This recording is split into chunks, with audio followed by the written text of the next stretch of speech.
안녕하세요. 군사돋보기입니다. 지난 8월 2일 밤 당장이라도 큰 군사적 충돌이 일어날 뻔했던 대만 인근에서 중국과 미국의 실제 군사적 충돌은 다행히 일어나지 않았습니다만 북한에서는 여전히 한국에 대한 위협을 이어가고 있습니다. 북한이 지난 7월 27일 전승절을 맞아 한국의 대통령 실명을 거론하면서까지 막말을 내뱉으며 위협적인 도발을 일삼고 있습니다. 또한 전부터 풍계리 핵실험장과 다른 장소에서 7차 핵실험을 준비하기 위한 핵 기폭 장치 작동 시험을 하고 있는데요. 미 토니 블링컨 국무장관은 지난 8월 1일 열린 UN 핵 확산 금지 조약 NPT 평가회의에서 북한의 7차 핵실험 준비 동향에 대한 활동을 공개적으로 비판했습니다. 북한은 계속해서 불법적인 핵 프로그램을 확대하고 영내에서 지속적인 도발을 계속하고 있다라며 경고했는데요. 반면 북한과 함께 한국을 도발하며 한반도 침공 야욕을 드러내는 중국에서는 북한이 핵실험을 준비하는 동향이 없다고 감싸며 발뺌하고 있는 상태입니다. 하지만 어차피 북한에게 쉽게 말이 통하지 않을 것이란 걸 미리 알고 있던 미국은 이미 북한에 대한 선제 타격 및 공습 준비를 하고 있었던 것으로 드러났습니다. 지난 6월부터 한국에 전개되어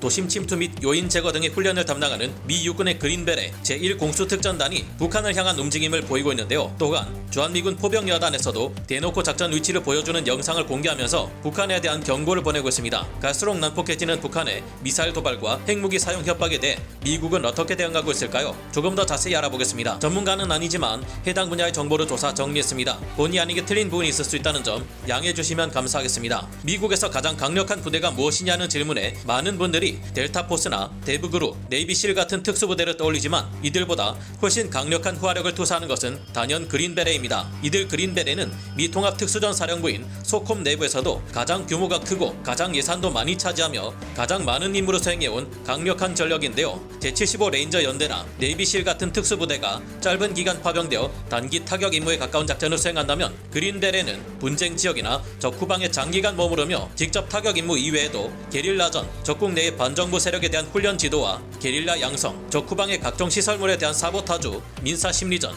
적지 특수정찰과 정보 수집 등 각종 비정규전을 수행하는 이들 그린베레입니다. 이런 그린베레 전력이 올해에만 17번 이상 미사일 발사를 감행하며 한반도를 위험의 도가니로 몰아넣고 있는 북한을 타격하려는 정황이 포착되고 있습니다. 지난 7월 19일 오산 공군기지에서 미 육군 그린베레 제1공수특전단과 미 공군의 604 항공지원작전 비행대는 전술항공통제반 TACP 요원으로부터 근접항공지원 조정 교육을 받았습니다. 해당 훈련은 주한미 공군 제51 전투비행단의 전투기와 공중작전 지원대대, 전술항공통제반 TSP 요원이 함께 참가하며 비밀리에 진행되었는데요. 실제로 여기서 의미심장한 사진을 공개하며 시뮬레이션에서의 타격이 어떤 곳을 가리키고 있는지 알 수 있었습니다. 실제로 산속의 군사시설로 보이는 곳이 타겟이며 화력 유도로 통한 미사일 기지 및 전략적 요충지에 대한 제이탁 훈련을 실시한 것으로 확인되고 있습니다. 제이탁이란 합동 최종 공격 통제관의 약자로 특수부대 요원 혹은 조종사들이 실전에서 최종 공격에 대한 통제권을 이임받은 자를 뜻합니다. 간단히 이야기하자면 특전사 요원이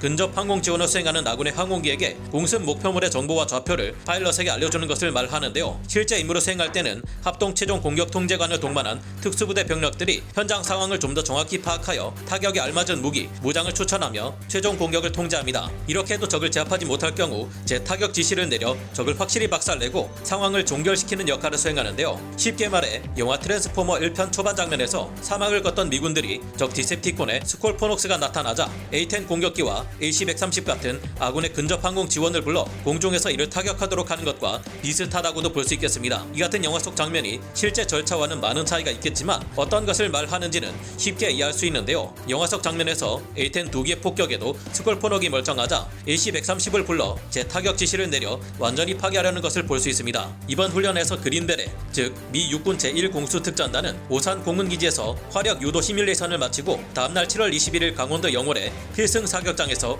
실제 항공기의 유도 폭탄 투하 훈련을 진행하였습니다. 주목할 만한 점은 보통 이 같은 훈련을 실행할 때 실제 임무를 사용할 때 사용하는 실무장 형태로 훈련이 이루어졌다는 점인데요. 이틀간 실시된 이 훈련으로 미 육군의 공수특전단이 산속에 위치한 북한의 미사일 기지나 군 지휘시설 근방에 침투하여 화력 지원 요청 및 사격 통제를 함께 수행할 수 있다는 것을 시사하고 있다고 볼 수 있습니다. 지난 7월 19일에서 20일 실시된 이 훈련에 대해 미 국방부는 그린벨의 치명성을 향상시키고 전통적인 파트너와의 통합을 강화시키기 위한 목적으로 진행되었다고 설명했습니다. 즉 강력한 화력을 쏟아붓는 미합 중국 육군 특수작전부대 그린베레가 조용히 침투해 핵무기 도발을 감행하는 북한의 전략시설을 박살내버리고 한국과의 통합작전 능력을 더욱 강화시킬 수 있었다는 것으로 해석할 수 있겠습니다. 1957년 일본 오키나와에서 창설된 그린벨의 제1공수특전단은 현재 워싱턴주 루이스 맥코드 합동기지에 본부를 두고 있으며 제1특전대대는 일본의 오키나와 토리기지 전방에 배치되어 있습니다. 미합중국 인도태평양 통합전투사령부 산하의 태평양 특수작전사령부 소속으로 태평양과 동아시아를 담당하는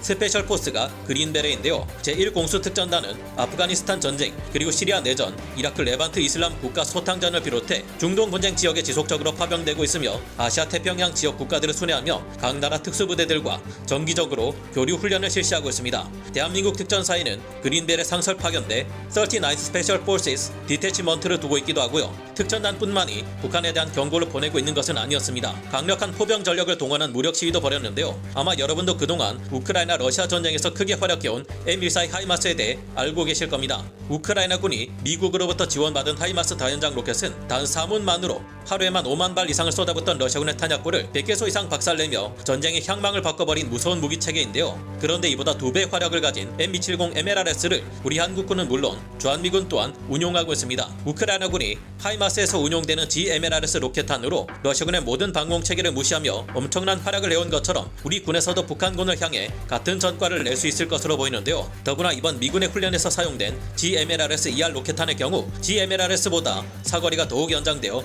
150km 밖의 목표물을 타격할 수 있는 능력을 자랑합니다. 이런 GMLRS 로켓탄을 하이마스 대비 2배 화력을 가진 M270 MLRS에서 운용한다면 더욱 무시무시한 결과를 가져올 겁니다. 그런데 이 같은 일을 현재 한반도에 배치되어 북한의 핵심 시설을 타격하려는 미군들이 유사시 실행하려는 움직임을 보이고 있습니다. 지난 7월 28일 동두천 캠프 KC 주한미군 지휘부는 제18 야전 포병연대 2대대의 M270A1 MLRS 다연장 로켓을 운용 시연하며 언제든지 미군이 북한의 핵심 목표물을 사거리가 150km 이상에 이르는 대량의 GMLRS-ER 로켓탄으로 정밀 타격할 수 있다는 것을 보여주었는데요. 해당 영상에서는 최신형 사거리 연장탄 GMLRS-ER 로켓을 M270 MLRS 다연장 로켓에 장전하고 방열시키는 모습, 그리고 기동하는 모습까지 보여주어 M270 MLRS의 위험을 선보였습니다. 그런데 이 영상을 북한이 무서워할 수밖에 없는 이유는 작전 타겟으로 확인되는 지도에 분명한 목표 지점이 표시되어 있는 것을 확인할 수 있기 때문인데요. 통상적으로 군사작전은 극비사항이기 때문에 이 같은 포격을 퍼볼 지점이 어디인지에 대해서는 모자이크 처리를 한 채 공개되거나 아예 공개하지 않는 편입니다. 그런데 미군이 이처럼 대놓고 표적 위치를 보여준 것은 북한에게 자꾸 지금처럼 도발을 심화할 경우 직접 이 지역을 노려 타격할 테니 경거망동하지 말라는 경고를 하고 있는 것으로 해석되고 있습니다. 이 영상 속 지도에는 북한의 원산만 일대가 표적으로 스쳐 지나가는 걸로 확인되며 원산의 군사시설 및 특각을 노리고 있는 것으로 보입니다. 특각이란 특별 별장의 의미인데요. 김정은을 비롯한 북한 고위층들의 특각이 원산에 자리 잡고 있다는 것이 이미 여러 번 공개된 바 있습니다. 김정은의 호화 요트가 이 원산의 특각 인근 해안에 정박 중인 모습이 인공위성 사진으로 포착되기도 했었죠. 뿐만 아니라 원산은 2016년부터 북한이 미사일 도발을 감행할 때 자주 활용하고 있는 도시이며 원산 인근의 호도반도 또한 미사일 도발에 애용되는 장소입니다. 뿐만 아니라 원산 국제공항은 화성10 무수단 미사일의 발사 시험지이기도 했는데요. 북한 공군의 사열식 또는 공군 비행훈련을 진행하는 것으로도 알려져 있는 곳이 이곳 원산입니다. 그런 만큼 미군이 원산을 이번 포격훈련의 타격 지점으로 콕 찍어 공개한 것은 이곳에서 탄도 미사일을 발사하거나 군사적 도발을 일으키려 할 경우 그 즉시 원산을 타격해 북한군의 무력 도발 시도를 무력화하겠다는 메시지를 전달하고 있다고 볼 수 있겠습니다. 미군 제18 야전 포병연대 2대대의 포격훈련이 진행된 동두천 캠프 KC에서 원산까지는 약 140km가량 떨어져 있는데 사거리 연장탄인 GMLRS-ER 로켓의 사거리는 약 150km에 달합니다. 원산에 있는 군사시설 및 특각을 충분히 타격할 수 있는 거리죠. 미군의 이번 훈련으로 보아 조만간 북한이 원산에서 무언가 군사적 도발의 징후를 보일 경우 원산만의 비행훈련장과 북한 항공기들을 타격해 한꺼번에 마비시키고 제공권을 잡으려 할 것이 예상됩니다. 그 다음 그린베레가 침투해 공군과 함께 A-10 공격기로 군사시설 및 지상전력을 초토화시키는 시나리오가 예상되는데요. 미군은 지금도 북한에 직접적인 군사력을 동원하는 데 있어 필요한 명분을 차곡차곡 쌓아가고 있으며 이미 그 인내는 끝나가고 있는 듯합니다. 북한은 핵무기를 보유하고 있는 것이 사실이고 올해에만 17번 이상의 미사일 발사 시험을 감행하며 한반도로 초긴장의 도가니로 몰아가고 있습니다. 이처럼 흔한 미사일 발사 도발을 시행하던 중 늘상 있는 도발이겠거니 하고 있다가 그 미사일이 정말로 우리 대한민국을 향해 날아온다면 상상하기도 싫은 끔찍한 상황에 직면할 수 있는데요. 그동안 아무리 대화를 요구해 보아도 갈수록 더한 군사적 도발로 대답해온 북한의 추가 미사일 발사와 핵실험 도발을 더는 지켜만 볼 수는 없는 상황이 되어가고 있는 것 같습니다. 여러분들은 어떻게 생각하시나요? 빈수레가 요란하다는 말이 있죠. 개들도 항상 작고 약한 쪽이 더 큰 개에게 사납게 굴기 마련인데 이렇게 보니 북한의 수장이란 자가 지레 겁먹어서 한국에 대한 거친 언행을 내뱉고 있는 것 같다는 느낌이 듭니다. 우리 군과 주한미군이 북한의 대담해지는 미사일 도발에 겁먹지 않고 이렇게 잘 잘 대응하고 있는 모습을 보여주니 우리로서는 정말 든든한데요. 오늘도 나라를 위해 힘써주시는 군인분들께 감사드리며 군사 돋보기 여기서 마치겠습니다. 감사합니다. 영상을 재밌게 보셨다면 구독, 좋아요, 알림 설정 부탁드리겠습니다.